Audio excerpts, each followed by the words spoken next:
Good morning, everyone.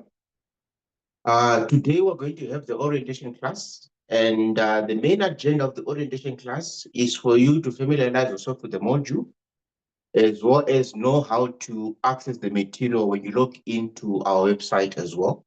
And then also for you to be able to know exactly where to get the material and how to get the videos so that you can also use that material to prepare for the coming classes as well. So you'll see that before I go ahead, my name is Reynolds Mosha. Let me just get my marker. Um,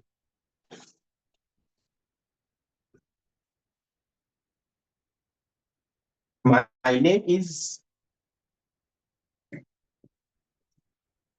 Reynolds Mosha, and my email address is Rainmash Institute at gmail.com. Then this is the general email. Then our official college email is info at rm at RM Institute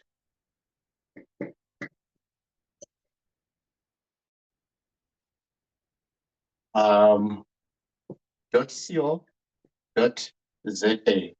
So this is our official. If you have any queries regarding anything to do with administration, or there's something that you need to send through to the administration as well, you send through this to this email address.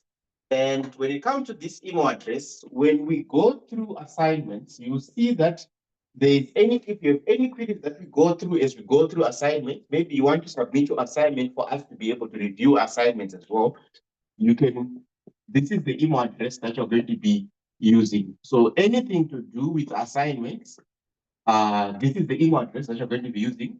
And anything to do with the administration, this is the email that you need to send through as well. So it means anything to do with administration, you can send through your queries to this email address.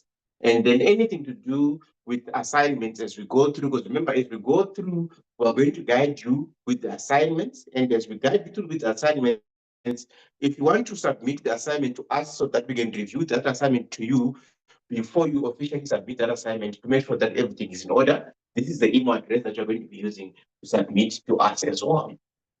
So when it comes to RSK 4803, which is risk financing, you will see that there's quite a lot of study units that you need to go through. Because if you look at the material that we're going to be covering, you will see that for RSK 4803, there is about 6 topics that you need to cover. And of those 6 topics, it's about 23 study units that you need to make sure that we go through as well. So there's 23 study units that we need to go through out of the 6 topics that we need to make sure that we cover as well. So you will see that between now until end of October, that's when we should be done going through these study units. So you will see that our classes will make sure that as we approach October as well, if we realize that we're lagging behind, I'll also announce to you as well that these are the additional classes that are going to be having as well. Because no matter what happens, even if there's any disruptions, we need to make sure that by end of October, we are done going to the study units. Then when we're done going to the study units, that's when we're going to now go through revision with you, where we go through past question papers as well as past assignments with you as well as reviewing the current assignment questions, so that if anything comes in the exam, you will be prepared for those questions going to the exam as well. So when it comes to the study units, you will see that topic 1 looks at risk management. They are introducing you to risk management. And topic 1, you study unit 1, you are going to be looking at lessons not learned. And from the lessons not learned, they are basically giving you the case studies of where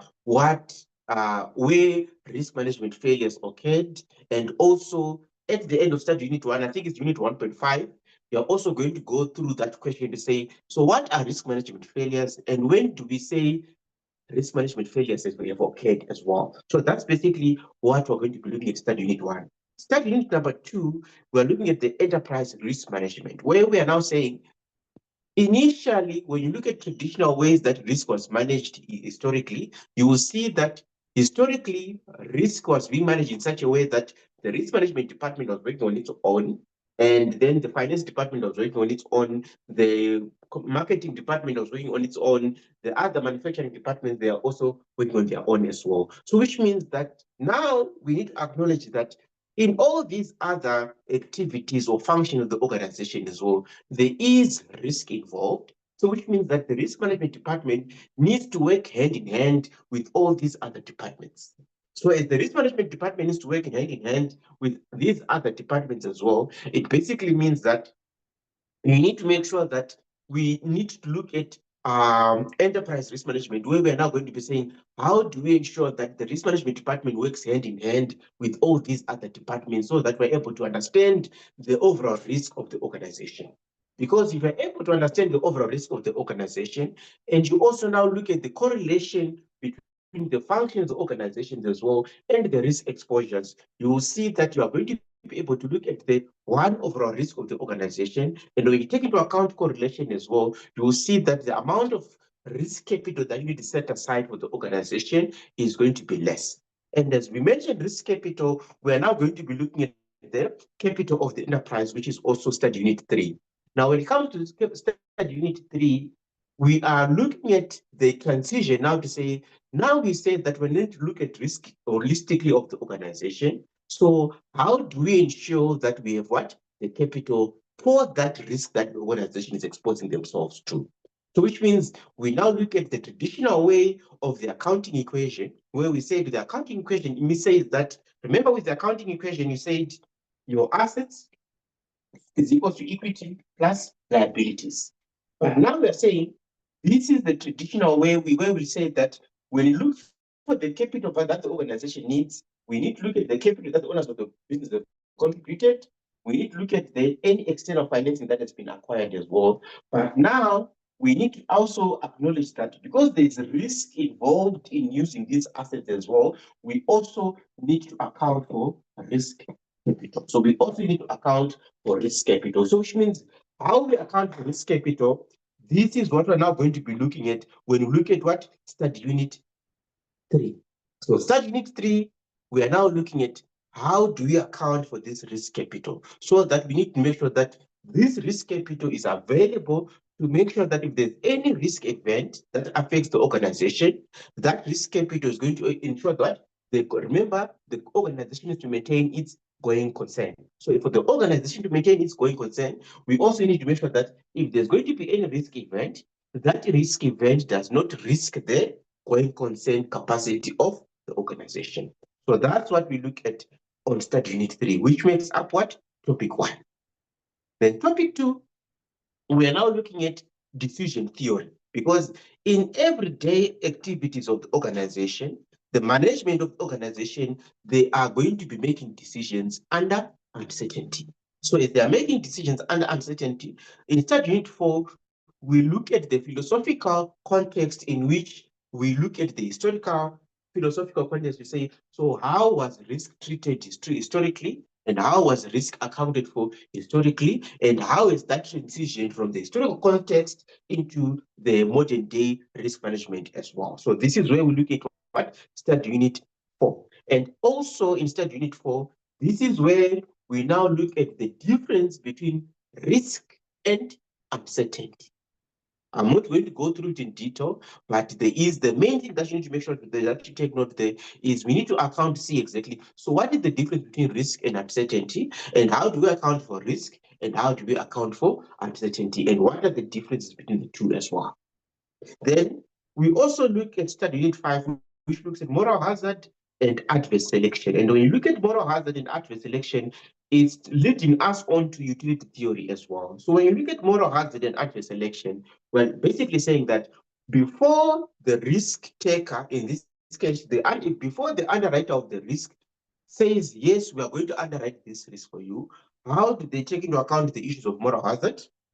And how do they take into account the issues of what? Of adverse selection, and how does it end up affecting the accounting of risk and also affecting the premium, which is going to be charged by the underwriter of the risk. And this is also leading us on to utility theory, where we now look at that decision to say, so at what instance does the insured, which is, or the potential insured client, makes a decision to say, is it beneficial for me, or am I able to maximize my utility? Remember, you look at utility, we're looking at the satisfaction that one gets from the utilization of the resources, right? So which basically means that when you look at the utility maximization theory, we're basically saying, if someone is going to be considering being insured, at what point are they going to see it worthy for them to insure themselves? And at what point are they going to now say, it's not worth it for me to be insured. I would rather what? Retain the risk myself. So this is where you look at utility theory. So which means with utility theory, we're trying to get into the understanding of exactly how do the insurance companies find that middle point where they say, this is the middle point where we said that this is the maximum premium that we can charge the client. And this, how do we find that middle point where we say this is the minimum premium that we need to what? Charge the client. Because remember, the insurance company also needs to cover its admin cost, also needs to make a profit because it's a profit-seeking organization. Then, start unit 7, we look at decision-making techniques. And as you look at decision-making techniques, you are also going to be introduced to DSC 2602 material. So we're going to look at the DSC 2602 material. There's a material that is already uploaded on your study guide where you look at DSC 2602. And then we're also now going to be looking at the decision-making techniques to say, now, as you are making decisions, how do we now look at the accounting or acknowledging that expected return, for example? How do we acknowledge the overall risk? And mathematically or statistically, how do we do the calculations now? Because remember, at the end of the day, whatever risk exposure that you have, you need to also be able to put them in value terms, so that if you're going to be able to put them in value terms, this is how you're also going to be able to make rational decisions as well. So this is what you're going to be looking at in study unit 7, where you look at decision theory. Then study unit, the next topic is going to be risk financing concepts. And as you look at risk financing concepts, we look at the cost of risk, where we say, how do we account for the cost of risk for the organization, where we now need to take into account the premium, the unreimbursed losses, the administrative costs, and also loss prevention costs or expenses as well. So which means with all these risk components now, we're now going to say, how do we take into account the cost of risk? And please note, study unit 8 is a highly examinable concept, because there are different ways that the lecturer can bring in this concept in the exam. They can ask you this concept as a theory question, and they can ask you this concept as a calculation type of concept as well. And this concept can also be linked to other study units, like, for example, study unit 11. Then there's also risk appetite and optimization under budget constraints. Now, when you look at risk appetite and optimization, we are basically saying, when you look at an organization, economically, we say the goal is to maximize your benefits and minimize your costs. So which means that in every economic decision that you make, the best economic decision that the organization can make is the one where they are able to maximize their benefits and minimize their costs. Because if they maximize their benefits and minimize their costs, this is where, in the short run, how they're able to maximize their profitability as an organization as well. So in that case, we are now going to be looking to say, so we also need to acknowledge that risk plays a factor in this ascertainment of the risk appetite of the organization. Remember, you look at the risk appetite of the organization, an organization can be conservative risk-taking organization, can be a moderate risk-taking organization, or can be aggressive risk-taking organization as well. So how do they come about with balancing these concepts now, where you look at the maximization of the benefits, minimizing of the costs, and at the same time, they also seek to minimize the risk. So in trying to find that sweet point where they're able to achieve all this, there's one constraint that they also are going to be facing as well, which is budgetary constraints. Because remember, in with every organization, funds are a limited resource. And because funds are a limited resource, it also means that and not everyone is going to be able to maximize, is going to be able to pay. For example, when you look at risk management, remember, the organization can choose to pay a high premium, but not everyone is able to pay high premium where they are able to get what comprehensive risk coverage as well. Because of budgetary constraint, they might be forced to pay a lower risk premium. And as they pay a lower premium towards risk management as well, how do you now balance off the effects of maximizing your benefits, minimizing your costs, and minimizing your risk exposures as well? And that's what you need to look at. We're going to be looking at study unit 9. In study unit 10, we now look at the overall risk financing. And when you look at the overall risk financing, we are looking at this overall picture where we say that so far we have been introduced to the concept of risk management. Now, as we've been introduced to this concept of risk management, it means that an individual or an organization has two choices when it comes to their risk exposures. They can either choose to retain risk or they can choose to transfer risk. If they choose to retain risk, they can either set aside a reserve towards it, or they can go into an arrangement where they get funding after the loss event has happened as well. So if they choose to set aside the reserve towards it, this is what pre-loss funding. And if they choose to get funding after the loss event has happened, where they make an arrangement now, then they say if the loss event happens, we need to be able to access funds. This is where we look at what post-loss funding. Or an organization, instead of making a funding arrangement available before the loss event happens, when it comes to their risk exposures, they can just choose to be unfunded, where they say these costs, if they happen, we're going to try absorb them as our day-to-day expenses. Then they can also choose to transfer the risk. If they choose to transfer the risk, it can also be unfunded, where they are basically choosing a route where there's no money set aside, but at the same time, they are having a system where they can say, for example, they're just purely paying premiums. Or it can be funded in such a way that they are having money aside, where, for example, they are setting aside money towards the deductible, and at the same time, they are also what making sure that there's what they are paying the premiums as well, which is basically more like a hybrid. So which means when you look at risk management activities, there is also when you look at the risk exposure of the organization, they can choose to not purely not purely take the risk. They also choose to what not purely transfer the risk as well. So that's what you're going to be introduced to in study unit 10. So study unit 10 is now preparing you for everything that you're going to be encountering from study unit 11 all the way through to 2023, because it's now giving you an overview of risk financing.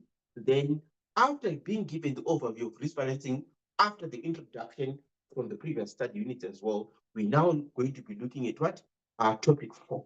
Topic 4, remember we said an individual, when you look at this financing risk retention, we're now going to say an organization, if they choose to retain risk. So what are the different vehicles that they can choose to retain risk? So which means if they choose to retain risk, this is where in study unit 11, we're going to say, so how does the organization come about with that decision to say, yes, we are going to retain the risk? And how does the organization come about with the decision to say, no, I don't think we are able to retain the risk? There are so many different factors. There are 6 different factors that they need to investigate for them to now, or there's 6 different steps that they need to follow in their ascertainment of whether they are able to retain risk, or should they rather what? Transfer the risk. So which means if they are going to be considering retaining the risk, there are 6 steps that they need to follow to ensure that they are following these steps. before they can make that decision to say, yes, we should retain risk. Then in study unit 12, 13, and 14, these three study units, we're now looking at alternative risk transfer, where we are saying that instead of purely retaining the risk for the organization can choose a hybrid system where they are going into an arrangement where they are partially retaining risk and also partially transferring risk. Now, another way that you can do that is through deductibles, but this is where we look at risk retention. Now, with these ones, we're now looking at vehicles or insurance products that are available that one can use to partially retain risk and partially transfer risk. And when you look at contingent capital, this way of basically saying that this is the capital, these are different vehicles under contingent capital that one can utilize to say, if we are saying that we want to be able to retain risk, what arrangements can we go about to ensure that in case the loss event happens, we are going to be in a position where we are going to be able to access capital to fill in for this loss amount as well. Then there's finite insurance, and with finite insurance, this is a hybrid insurance product where the organization is able to retain risk partially, but at the same time, able to have an arrangement with the insurance company to transfer some of the risk. Although the arrangement that they're going to be having there is going to be an arrangement where there is some sort of risk partnership where even over the overall arrangement that they're going to be having as well, they can profit sharing arrangements if in case the loss amount is less than what the contributions made and the growth of those contributions as well. So it's more like a risk partnership. So this is where we are going to be looking at what finite insurance arrangement. And remember, this type of arrangement differs from company to company. Main reason being, it's more like an arrangement where the insurer and the insured basically customize the arrangement to say, so what are the terms? How do we agree? What are the conditions and all those as well? Then an organization or a group of organizations can now say if there's any, for example, any risk that they want to go their own way in managing that risk, which is basically internal risk management, or any risk or any commercial product that they are feeling that they are paying too much when it comes to their insurance premium as well. An organization or a group of organizations can come together and create a captive insurance company. And this captive insurance company is going to be built with the main purpose, although it can do other businesses, with the main purpose being to ensure the parent companies. So the parent companies are the ones that the company in this case is going to be having the purpose of what ensuring these companies are this basically risk exposures for the parent company, although it can also pursue other activities as an insurance company as well. No, so this is where we're looking at risk retention. Now, the next topic, which is topic 5, we also look at to say, instead of retaining risk, remember we said an organization can what? Choose to transfer risk as well. If they choose to transfer risk, this is where you look in study unit 15, 16, 17, 18, 19, 20, 21, and 22, right? So this is where we're now looking at transfer of risk. The most important topic there that you need to take note of is the overview of commercial insurance. When you look at the overview of commercial insurance, this is where you say if the company wants to go the commercial insurance route, where they approach an insurance company and say, this is the risk exposure that we have. Do you have an insurance product available to cover this this risk exposure? And then they go into an insurance contract with the commercial insurance company as well. So we need to take into account what needs to be taken into account for this contract to come into being. So this is where you look at what the overview of commercial insurance company. Then we also need to consider property insurance, motor insurance, liability insurance, group and personal accident stated benefits, and also the underwriting of information technology risk and negotiating insurance cover. So, but to a lower degree, we need to look at these, although the main thing that we need to take into account here is study unit 15.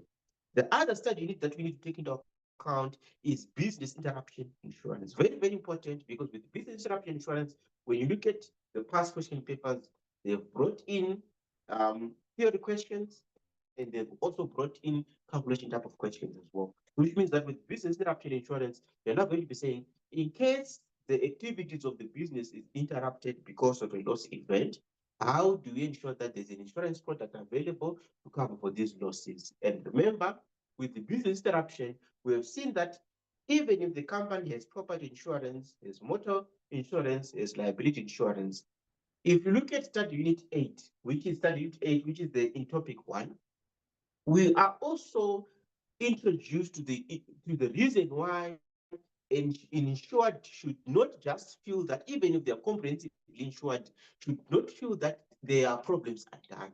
Reason being, in case of a loss event, you see that the amount that is going to be insured, there are other costs that are going to be coming about, which are not necessarily going to be covered by the, for example, property insurance or motor insurance or liability insurance, which are, for example, any loss of skills because of what?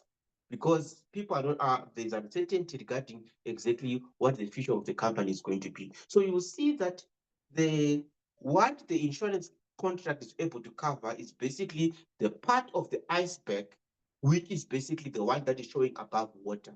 But we know that typically in the ocean, when you see an iceberg, it might seem as if it's a small thing when you look at it from the surface, but underneath, this is where the big body of the iceberg is going to be as well. Like what you saw, what happened with Titanic.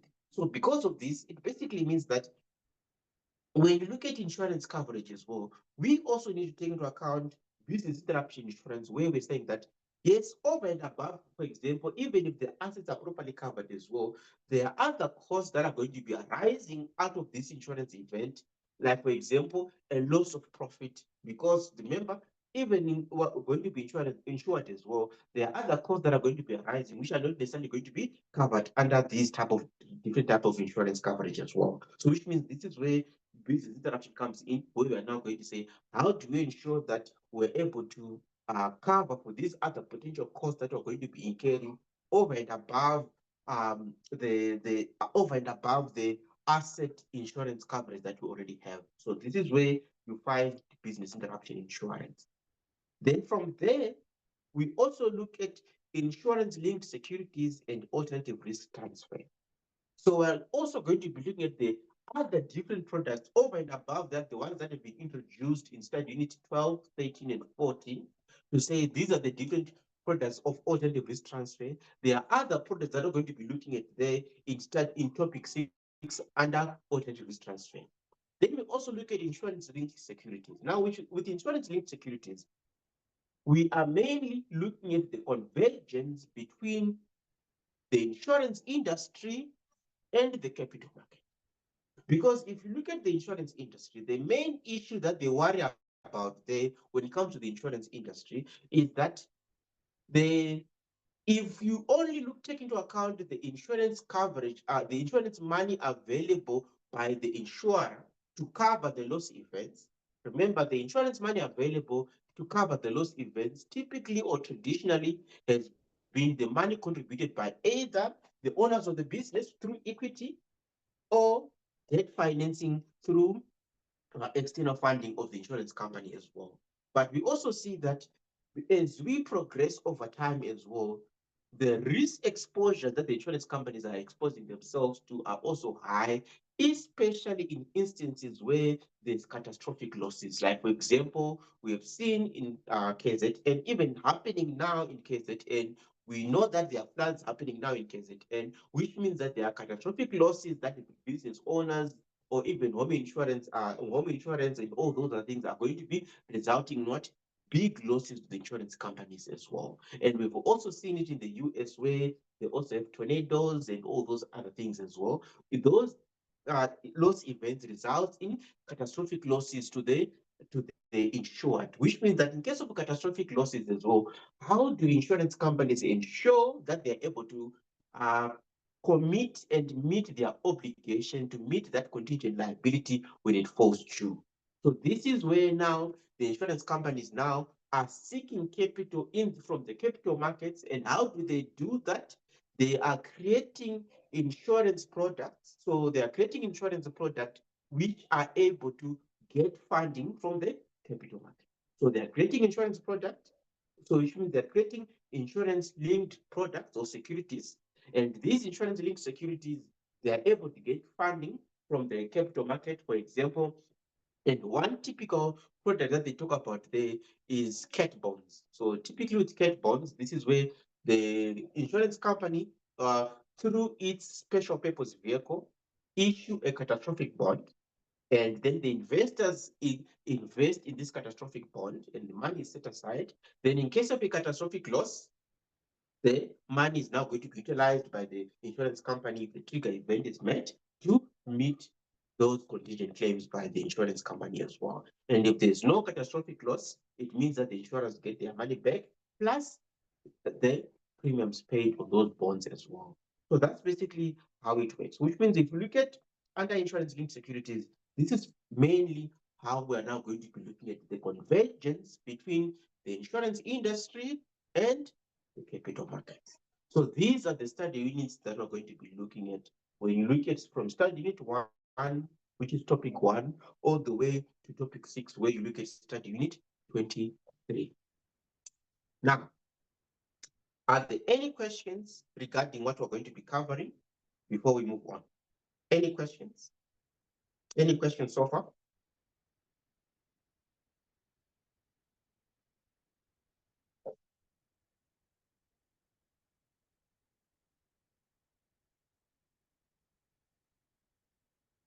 All right. Now, please note, during the course of the year, the lecturers are going to be releasing the assignments, and as they release the assignment, we don't know exactly what the assignment due dates are. So which means that as the lecturers release the assignments, I'm going to guide you through those assignments as well, depending on the type of assignment. If it's just those multiple choice questions, because sometimes they give you customized questions, although we have a database of potential questions and answers. So on our own, on the side, we've created a database of potential questions and answers. So you'll see that if the lecturers release those short type of questions as well, we already have a database of questions and answers where I'm going to be giving you access to that database of questions and answers that you can also be able to utilize. If you have questions, I'll also address those questions with you. Then there's also those assignments which are structured questions where, for example, it's a case study type of question where they give you a case study and then they expect you to answer those case study type of questions as well. What we do is that we will set aside a class where we go through those questions with you, so that if there's any questions, we address you. But at the end of the day, please make sure that for you to fully benefit, put more meat into your work, because remember, at the end of the day, you need to demonstrate that this is your work as well. So even though we're giving you an extra push, but you need to also make sure that you take responsibility and also give it a bit more work, because at the end of the day, the lecturer wants to ensure that it's your work at the end of the day. It's not something that you just copied and pasted from someone else. So because of this, yes, we give you an extra push, but you need to take responsibility for your work. If you have any work that you've done and you want it to be reviewed before if you're not sure and you want it to be reviewed before you submit to the lecturer officially, yes, we are always available. You just send it through to our Gmail address, then we will assist you in addressing those queries that you might have, or something that you're not sure, or in reviewing that assignment to make sure that however you've answered it is in the direction that the lecturer is expecting. Yes, when we review this, when we are basically going to be checking to make sure that we are not saying we want it to be perfect, but we are saying that we are going to make sure that whatever you would have created there, it's not in tangency to what the lecturer is expecting. As long as it's in the direction that the lecturer is expecting you to take, it means that as we review, we're going to make sure that as you go in that direction, whatever points you've put, if they are in the direction that the lecturer is expecting you to do, then we're saying, yes, it's going to be okay. So which means that we're not saying that we want you to get 100% or we're going to get 100% out of those assignments, but our aim is to ensure that however way that you've answered it there is not in tangent with what the lecturer is expecting. We need to make sure that what we are in the, you are, as you are answering these questions, you are in the direction that the lecturer is expecting you to answer these questions as well. Are there any questions so far? All right. The next thing that I'm going to show you is, remember, we're busy finalizing your timetable. I think during the course of the coming week, you will be able to get the timetable probably by Tuesday, because I need to coordinate the timetable with another lecturer as well. So which means by Tuesday, you should be having the timetable so that you know exactly between now until end of October, when are we having the classes, and when are we going to be having the classes, and from what time to what time are we going to be having the class. But please note, generally our classes are every second week, but we also have to take into account what holidays and other disruptions that comes in between as well. So because of this, expect that the next class that we're going to be having is going to be on the 29th. So for Rsk4803, 04, and 05, the next class that we're going to be having is on the 29th of March. What are we going to be covering during those classes? For Rsk4803, we are now going to be starting off with what? Start Unit 1 officially. So the reason why we are delaying a bit is mainly because, remember, officially, your registration is ending on the 31st of March.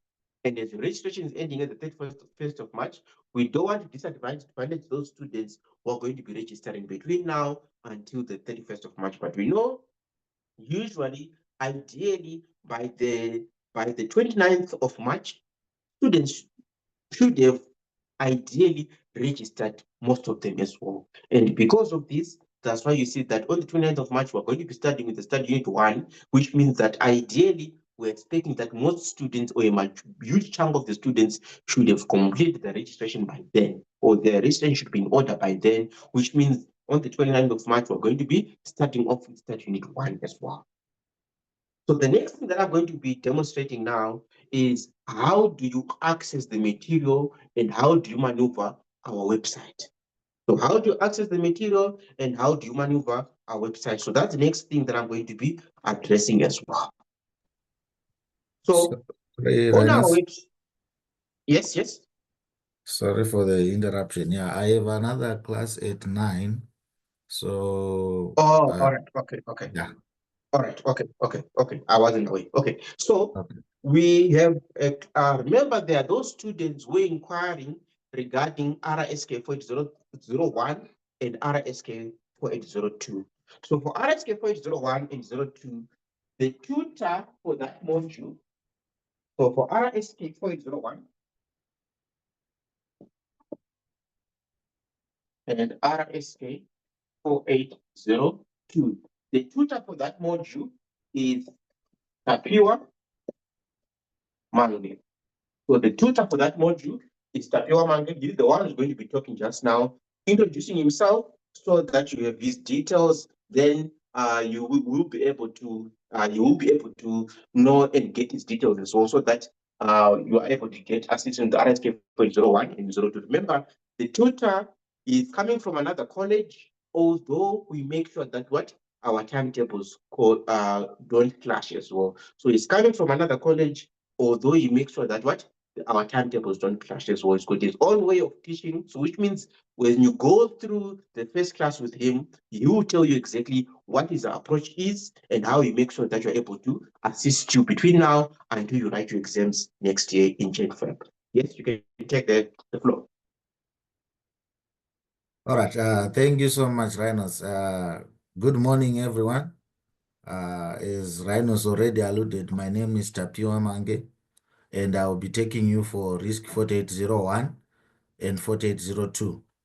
So basically, Risk 4801 is operational risk management, where we are now focusing on the foundation of the theoretical assumptions that you need to understand in terms of identifying what risk is, understanding what are the types of risk, who is involved in managing risks, before we go to the value of risk, which is what Mr. Rhinos will be teaching you.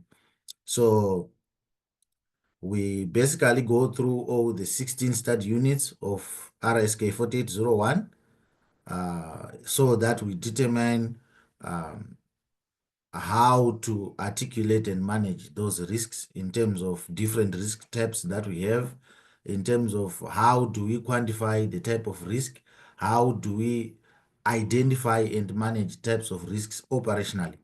But basically, when you're talking of operational risk, it's the risk that you find within the organization. Yes, there are other effects that are coming from external environments, but most of the risk is found within the transformation of goods and services so that they become finished products. So there are a lot of mistakes, there are a lot of weaknesses that you can find within the organization that will actually affect the strategic vision or the goals of the organization. So that's what we'll be focusing on, as we are also going to have our orientation class later on.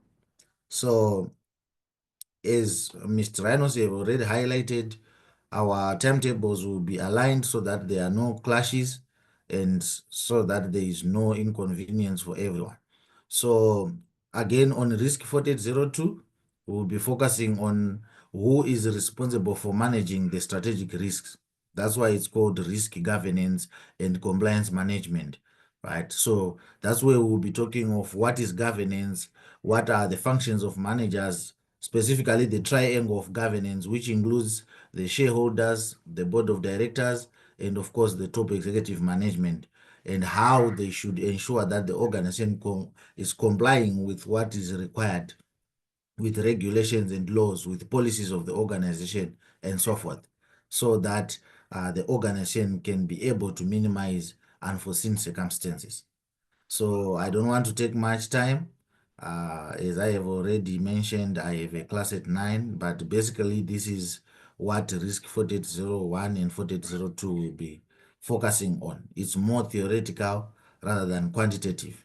So it would require more of interaction and participation from you guys. So I don't know if there are any questions before I leave. Thank you. Hi, good morning. How are you? Good morning. How are you? I'm Katu. Yes. I Yeah. just wanted to find out, is there also gonna be someone who's gonna do risk 4804 or is that 0123? No, it's Mr. Rhinos who is going to take you for 4803 until 5. So it's 4803 Until 5. 05. Yes. And I'll be taking you for Oh, 4801 and 02. true. Okay. Thank you. Yes. All right. Thank you so much. All right. If there are no any other questions, Mr. Rhinos, you can take over. Thank you. All right. Thank you so much. All right. So the last thing that I'm going to be going through with you today is how do you maneuver our website so that you're able to access and get the material as well. So you see that on our website. So on your so you see that on your once you get to your web browser, when you type in rminstitute.co.za, it takes you to our main page. And on our main page, you click on login, student login. And okay, I need to just log out first here.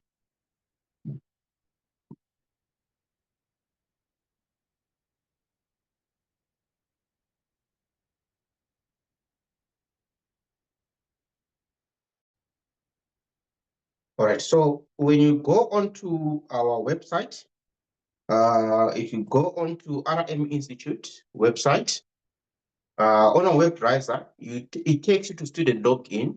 And if you click on student login, it now, if you don't have a user account as yet, that's when you go to register and then you put your details there. If you don't have a user account as yet, then if you already have a user account and you want to be able to access your dashboard, or your user account, it basically means that you are now going to go to login, and under login, you put in your email address or your username, and then you put in the password that you would have indicated as well. For those students that manually created the password as well, we recommend you that you also change the password into a password that you remember by yourself as well.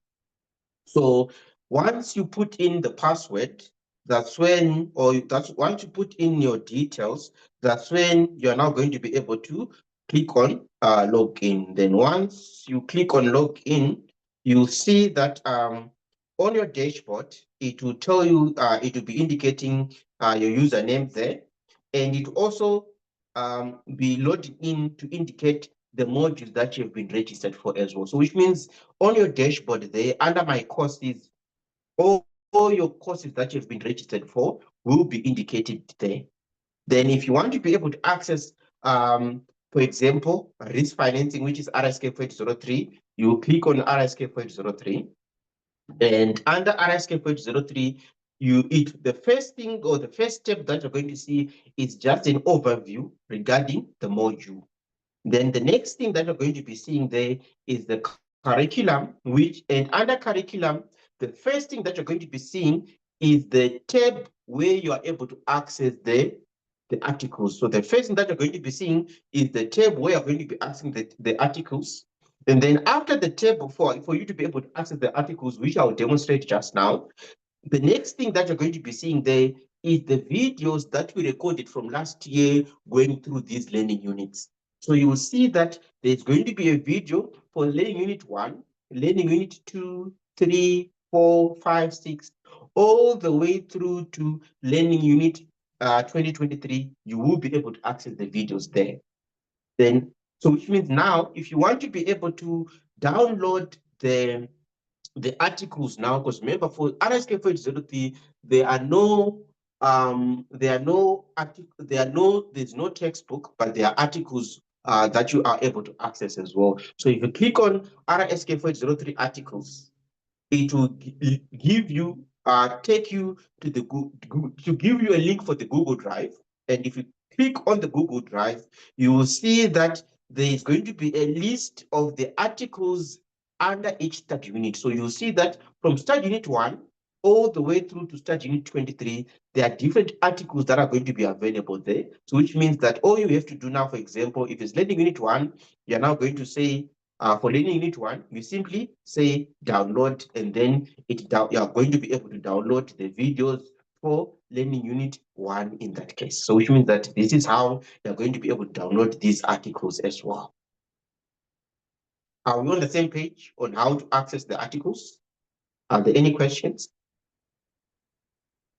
If you click on the articles as well, it will also give you a full list of the articles that are also covered under Learning Unit 1. If you want to be able to check to see which articles are there, you are able to access these articles as well. And if you want to download, maybe there's a specific article that you want to download, maybe under Learning Unit 1 or under Learning Unit 4, these are the different articles. This is how you're able to access these different articles as well. Are there any questions? Then if you go backwards,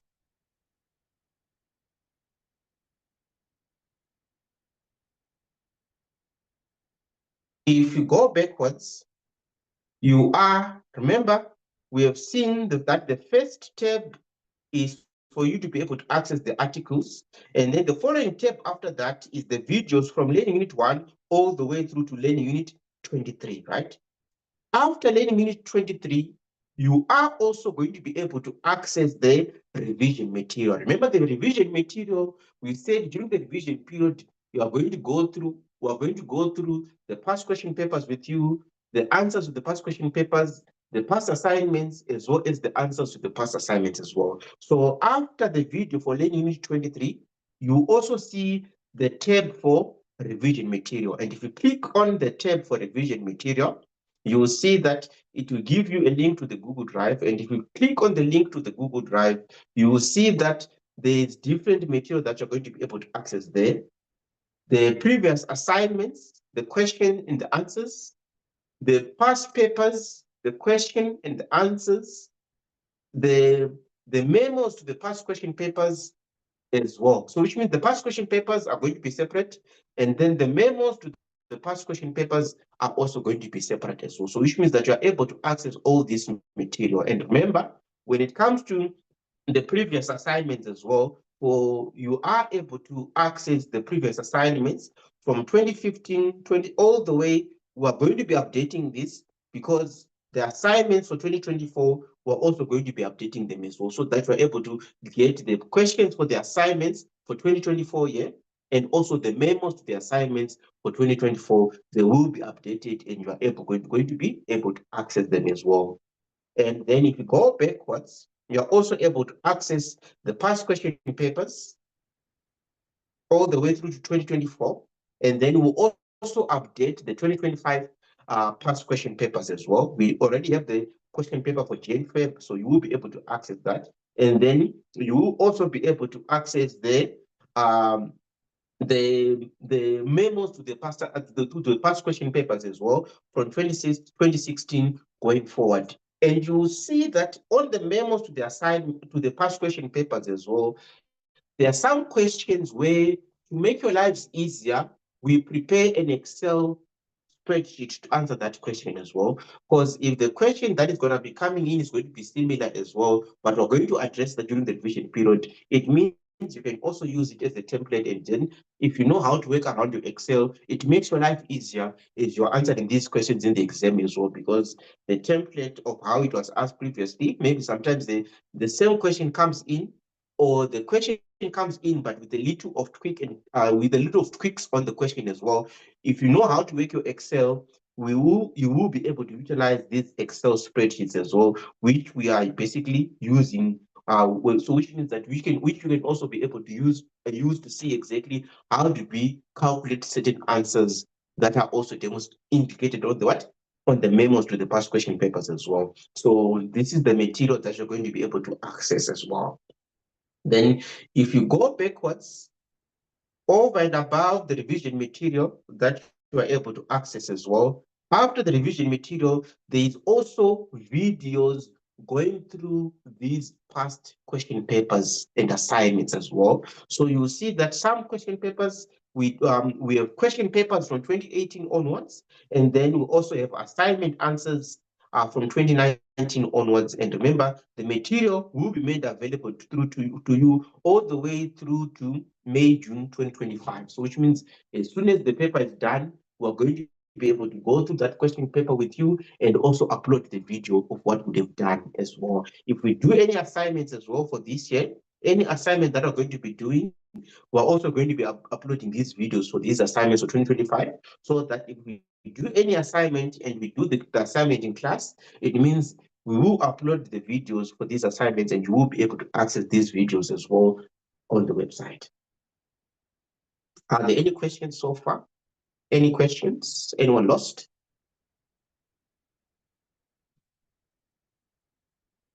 So you see that as we approach revision, you will be able to utilize this database of videos, past question papers and answers, past assignments and answers as well as we go approach revision. But for now, what you need to work on is how do we go about with the study units. My advice to you is before our next class, try as much as possible to go through these videos, going through what? Learning Unit 1. Because remember, in our first class, we're going to be covering Learning Unit 1.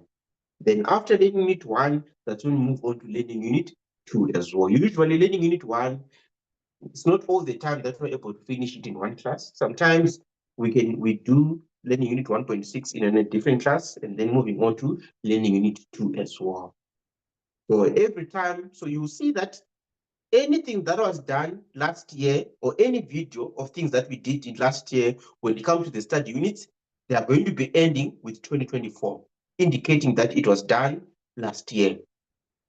Now, as we go through the study units as well, any video that are going to be going through that, as we go through Learning Unit 1 together with you, any video that are going to be doing is also going to be uploaded here, but it's going to be labeled 2025 to indicate that this is what the video from the year 2025. So which means that any video of anything that are going to be doing this year, is also going to be labeled 2025, so that you see the difference between the video that you're using to prepare for the coming classes from 2024 and the video that we're going to be uploading now as we go through the classes now for 2025 as well.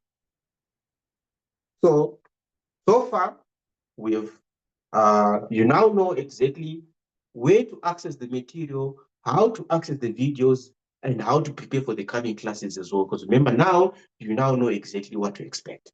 So before our next class, I would advise you to go through the video for Study Unit 1. If you go through this video and there's something that you don't understand or something that you need further explanation on, take note of it so that as I go through Study Unit 1 with you, if you need any clarity, you will get that clarity as well. Please note that way, this is the best way that you're able to understand it, such that you see that if you do it this way, you will not need to go through these videos again until we go into the revision. Because remember, you would have already polished up on the topics. Any uncertainty, you would have already cleared it up as well, which means that you will see that you will not need now, you won't need to now say, as we approach October, you now need to go through Study Unit 1, 2, 3, and 4. You might not even need to do that. Why? Because already, as you are going, you are polishing up on these concepts as well. So it makes your life easier such that you won't feel overwhelmed if you start going through the revision period as well, because you've polished up on these concepts as well. So are there any questions so far? Any questions? Hi, Rhino. Yes. Hi, Rhino. Yes, I started a bit late. I started at around 8:30. I don't know if there was any explanation on how can we register and everything. Did you cover that? Because I don't have, I don't know. I just got your SMS and I joined in, so I don't have any other information all right. except that. All right. Yes. To register, so my contact number is my cell phone number Yes. is +27 84 Yes. 855 Yes. 8155. So this is my number for calls as well as WhatsApp as well. So what you can do is you just send me a WhatsApp indicating the modules that you want to register and also your email address. Then we will send you the registration form. Alternatively, Okay. if you go onto our website, because our website address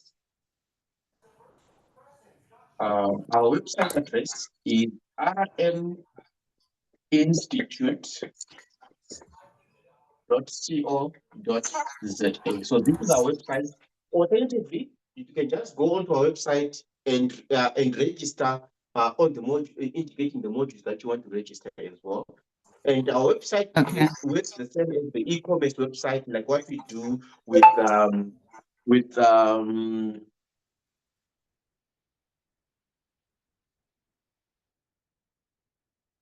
so our website works on the same e-commerce platform, like what you do when you're buying things on Takealot as well. It works almost the same way. So which means that you can also be able to register on the website. But if you're not sure exactly how to maneuver that as well, just send me a WhatsApp message on this number. And then what I'll do is that I will make sure that I respond, and also and if you could just send me your email address, then it means that I'm going to be able to send you the registration form. And on the registration form, please take note as well that on the registration form, there are different packages that we offer for the modules as well.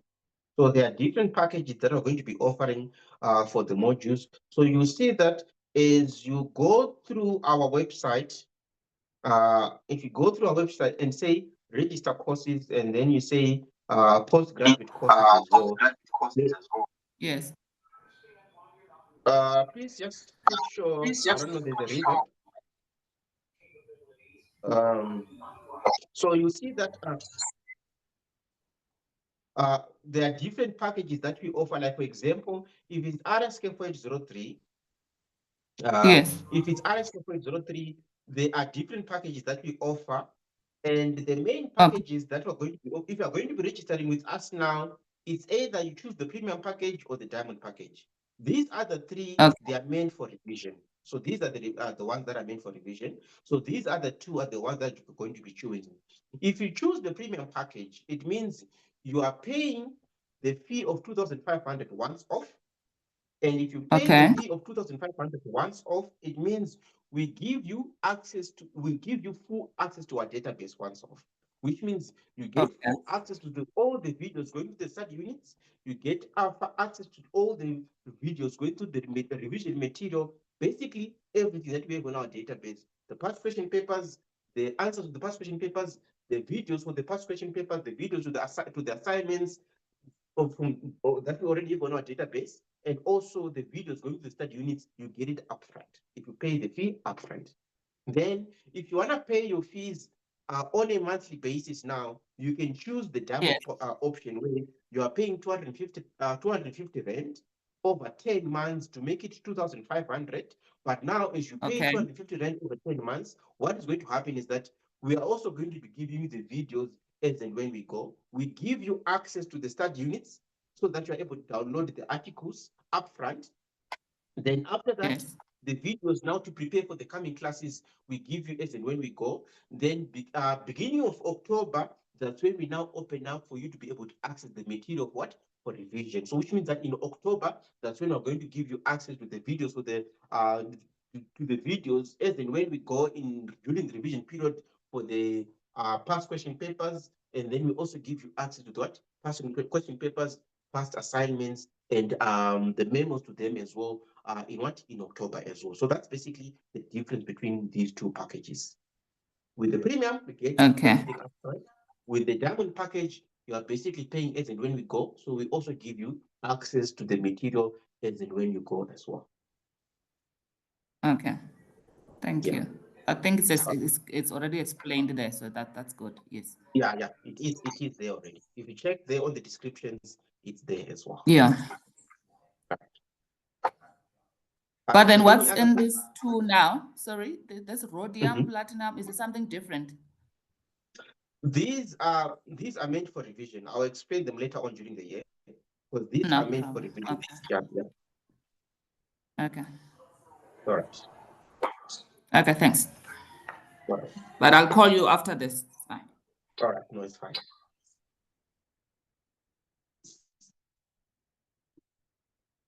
Are there any other questions? All right.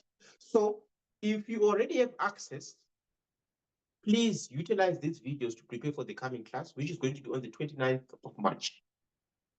If you don't have access, just send me your email address, and then I'll also send you the link for you to create a user account. And then when you can even alternatively go onto the website directly and create a user account, but let us know which modules you want to be linked for as well.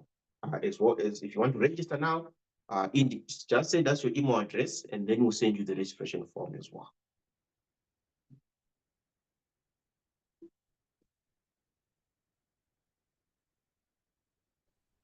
Sorry, Right. Reynolds. Are there any questions? Hello, Reynolds. Yes. Just a quick question. I know Tapiwa is gone now, but does he offer the RSK 4801 and 2 on this platform as well? Or is it on a different platform? Remember, it's a different college altogether. Yeah. So they are their own different offering. So that's why we give you his details, then he will explain to you exactly how he approaches it as well.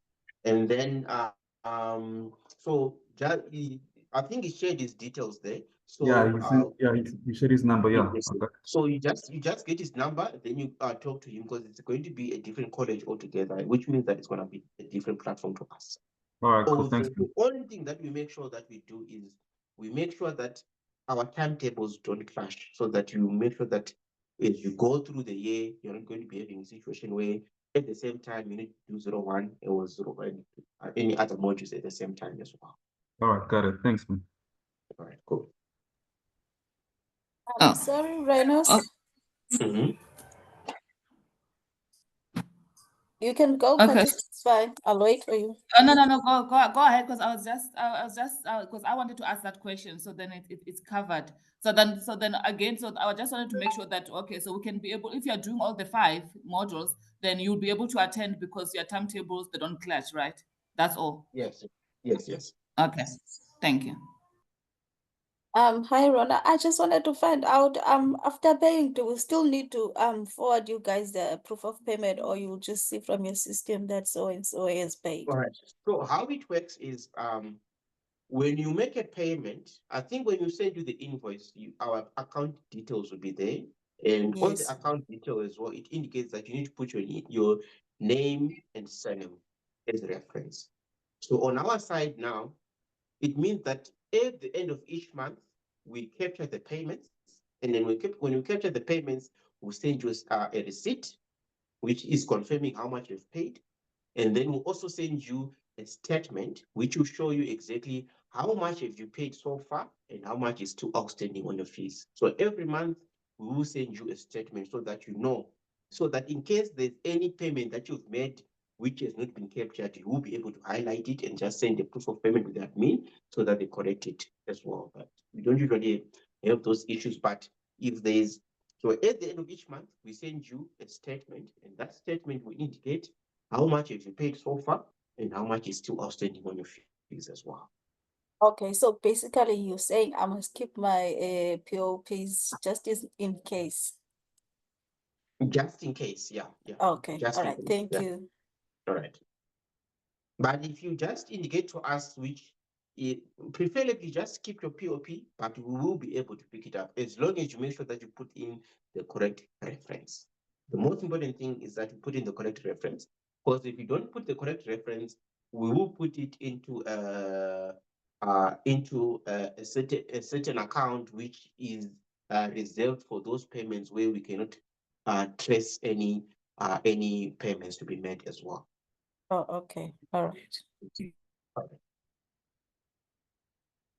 Are there any other questions? Any other questions? All right. So if you have any other queries, I'm always available on my WhatsApp so that I can address those queries that you have. In the meantime, please make sure that you familiarize yourself with our website so that you know exactly where to get your material and how to access your material as well. That's the most important thing that you need to know for now before we start on the 29th of March, where we're going to be looking at study unit 1. So when you go through in the next class, we are now it's going to be full speed ahead, where we're now going to be starting off with study unit 1 as well. All right, enjoy your weekend. Thank you.